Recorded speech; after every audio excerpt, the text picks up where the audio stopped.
Do you want him back as your starting running back in 2020? He's under contract for 3 more years. You can ask Joe tomorrow. Do you want him back? You can ask Joe tomorrow. I'm not the personnel. I'm not in charge of personnel. Le'Veon Bell and Adam Gase, two individuals that were supposed to be working together, and two individuals that happen to be clashing more than any other pair.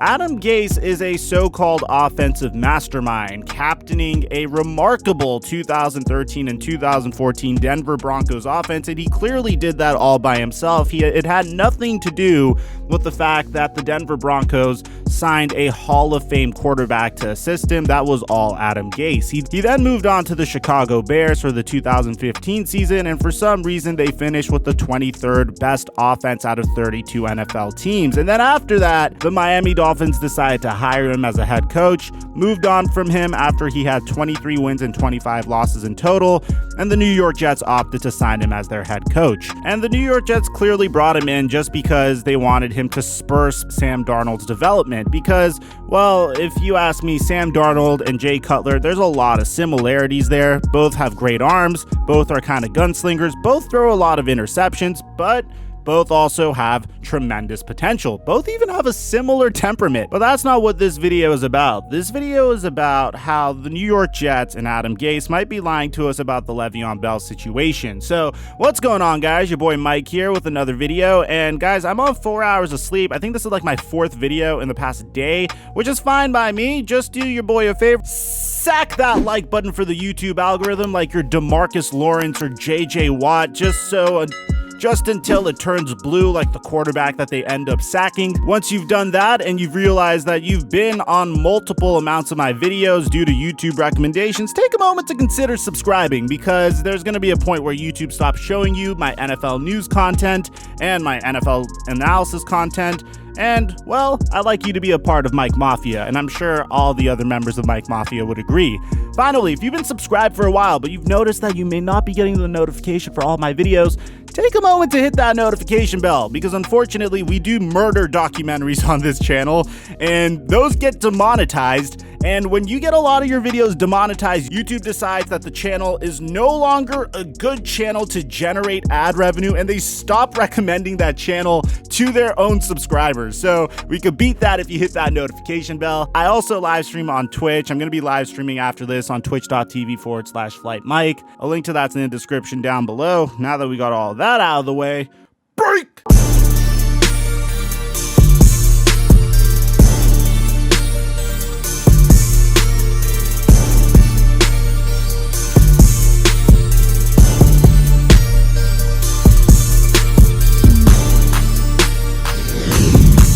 Mic check 1 2 1 2. What's going on, everybody? This is like my 3rd take recording this, because whenever I discuss the New York Jets, it happens to be that I have so much to talk about that it's really hard to stay on task. So I'm going to try to keep everything pertaining to Le'Veon Bell, and we're going to start from his tumultuous season, well, his tumultuous final not season with the Pittsburgh Steelers, where he sat out the entire season, because here's the thing about Le'Veon Bell that I truly respect. I think he's a very savvy businessman. I think he understood really well that his best playing days might be behind him, but his stock as a football player is at an all-time high, and he has to do whatever it takes to get a secure contract if he wants to set himself up for the future. And, well, that's what he did. He was able to take advantage of a very interesting situation. You see, when the New York Jets brought in Adam Gase back when Mike McCagnon, or I don't know if I'm saying it correctly, so we're just going to call him Mike Mack. Adam Gase absolutely did not want Le'Veon Bell as a running back. He made it known. It's nothing personal against Le'Veon Bell. It's just historically, if you look at teams that spend that type of capital on a running back, things just don't end up well for those teams. What's the last team that's won a Super Bowl by paying a running back a premium? The answer is 20 years ago. The Los Angeles Rams, back then the St. Louis Rams, when they beat the Tennessee Titans in their first year of the greatest show on turf, they paid Marshall Faulk a hefty penny to do that for them. I know a lot of you guys may be saying, hey Mike, what about Marshawn Lynch in 2014? Marshawn Lynch only got paid a base salary of $5 million. So with that logic, Adam Gase made a ton of sense for not wanting Le'Veon Bell, and I'm sure it's not a personal thing. He just didn't want to pay a running back that much money when he has an entire offensive line that was absolutely in shambles and a a absolutely zero wide receiver core, yet a number 3 overall quarterback that he was tasked with the responsibility of developing. So the result of this, the New York Jets decide to fire Mack, and Adam Gase is now the interim general manager, which I don't think we give him enough credit for, because given how horribly Bill O'Brien's been doing as the general manager coach of the Houston Texans, I don't think Adam Gase has been that horrible as a general manager in comparison to Bill O'Brien. I don't think he's been as great as Bill Belichick, and I don't think the Jets should have just given it to him right off the spot. I think you should have a head coach prove that they're a good head coach before giving him even more responsibilities, like the New England Patriots did with Bill Belichick, but I digress. When the New York Jets were asked why Mack was fired, this is what we got about a year ago. The truth behind Jets CEO Christopher Johnson's decision to fire Maccagnan may not be clear yet, but there have been rumors and reports of a rift between Mack and Gase for months, as hard as that is to believe considering Gase was hired just 4 months and 4 days ago. One source connected to the Jets said Johnson has been pondering this move since long before the draft, when he decided it was evident the two simply couldn't get along.